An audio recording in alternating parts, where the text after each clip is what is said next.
great events that are taking place at that time. There's buses and things you have to catch at certain times, so be sure to stick around for that, as well as for this presentation from Blake Miller. He's the Senior Director of Product Marketing of Salesforce Marketing Cloud. Blake has been a great friend of Media Post for many years now, at least a half a dozen, 6, 7, 8, I don't know. We enjoy seeing him, enjoy having him at our shows, and Salesforce has sponsored Media Post Insider Summits since they were founded 14 years ago. So they're among our favorite companies, not that we don't love all of you. But come forward, Blake, and tell us about key marketing trends to drive customer engagement. Great. Thank you very much, Ken.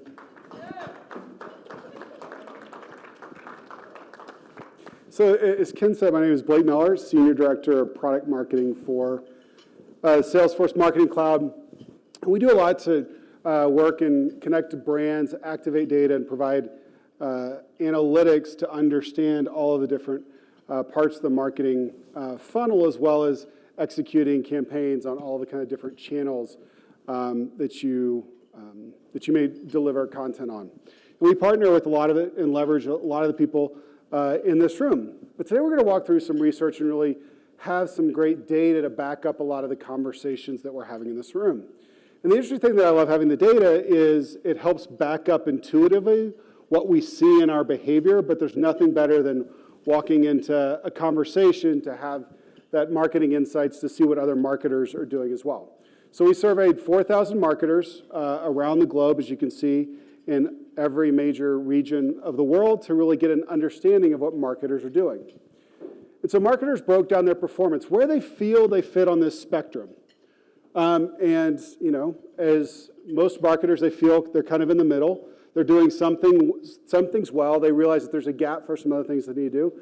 16% think that they are leading the way and are high-performing marketers and have a lot of great things that we can learn from those performances. And then 15% are really struggling. So we'll take a look at what they're doing well and how all of this really comes together. And this is something as consumers, we expect this. 80% of consumers in our State of the Connected Customer research said that the service is just as important as the product. The customer experience is just as important as the product or service. And that's really important, and we all as consumers expect this and know this. But to have the data and realize how important it is in the efforts that we're thinking about that entire customer journey, all of those interactions that we have. And 54% of marketing teams are beginning to build their initiatives around those experiences to connect those dots, so to speak. I think the most interesting thing that also came out in this survey is we're now competing against everybody. Right? Traditionally, we thought that it was Pepsi against Coke, or it was in channels that we were competing against. But now you're competing against that last great experience. That last great experience I had as an individual, I'm like, well, why can't everybody do that? Everybody's got the access to data, right? Why can't they do that? So as brands, we have to think about that we're not only competing against who we would think is our category competitor, but we're thinking against those great brand experiences that customers have. And it's really interesting that the number one priority for marketers is to engage with customers in real time. It's also the number one challenge.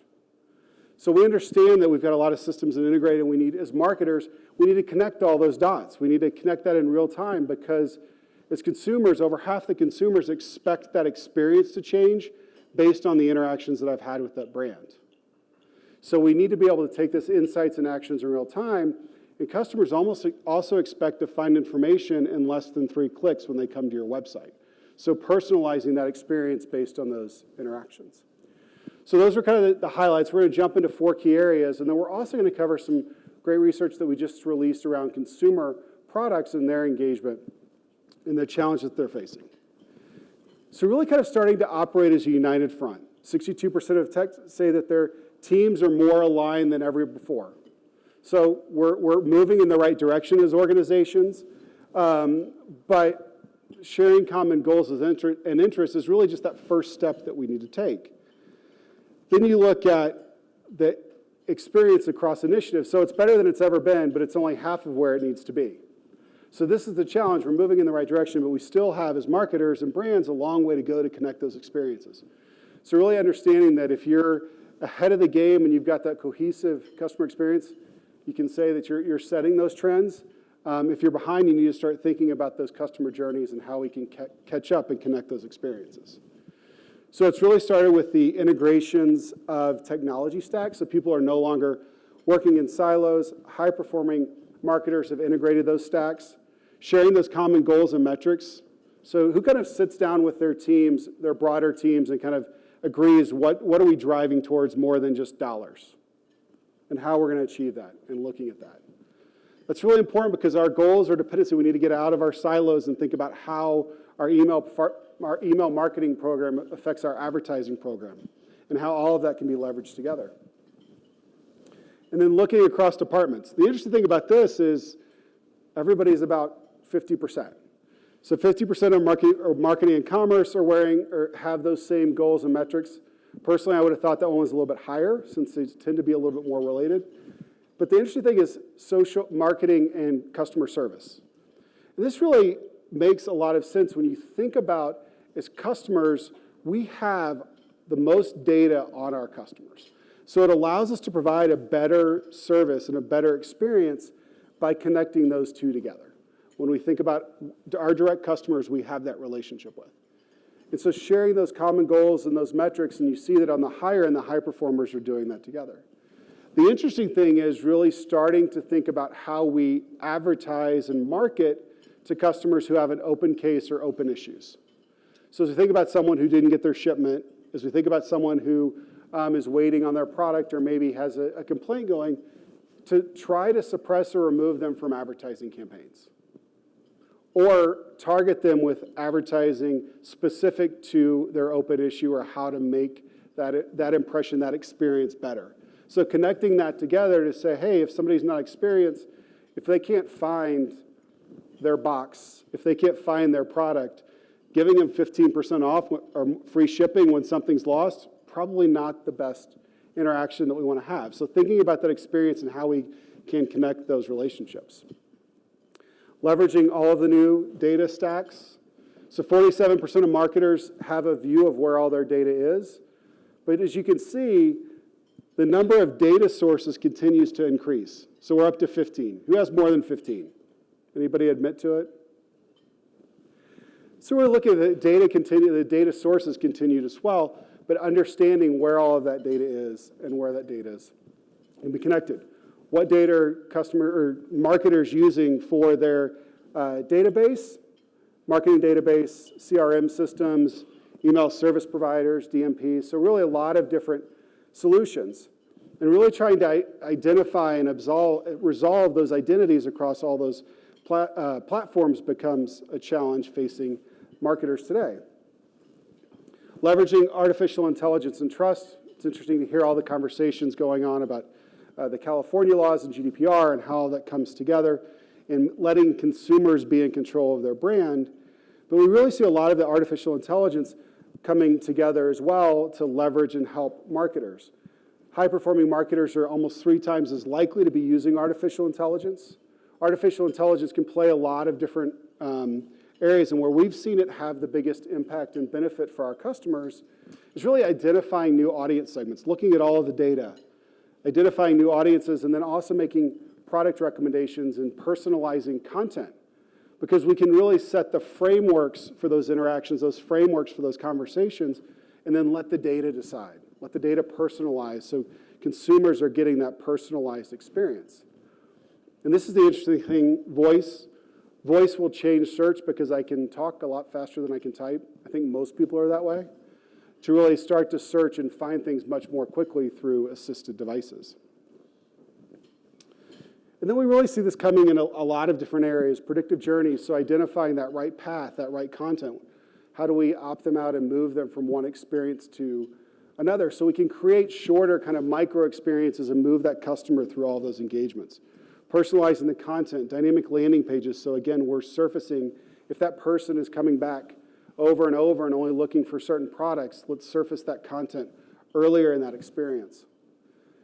And then leveraging all of that integration of online and offline experiences together to provide better customer experiences.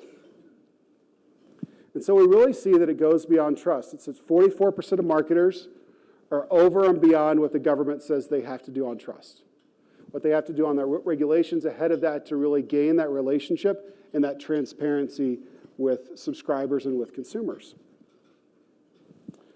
And then really diving in and gaining those new levels of engagement and understanding that this is what customers expect. We've got the website, and then we leverage all the different channels for acquisition, customer retention, leveraging email across a lot of those channels, social, video advertising for building brands. That customer experience ties all of that together to have that consistency across every channel and across every interaction.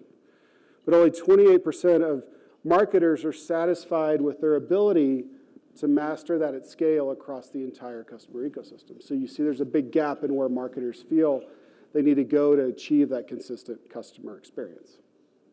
So now we're going to dive in with a little bit more of some customer goods and the battle for those relationships, maintaining that B2B and B2C balance as marketers that we need to have in the CPC world.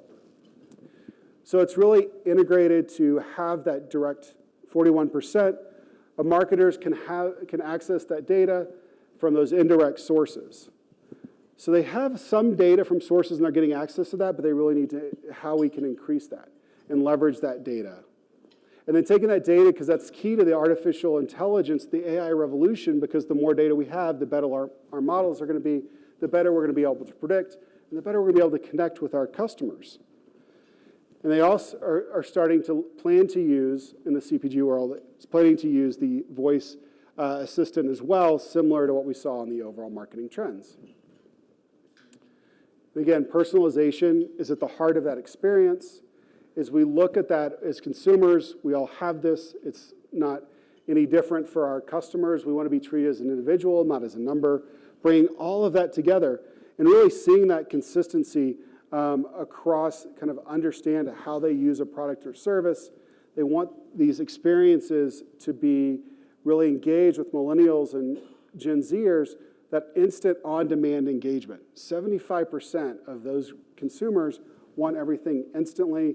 They want it on demand. They want you as the brand, to understand how they're using your product and service. So it really is that complete connected experience across all those different channels is really the future of how we need to talk to millennials and Gen Z.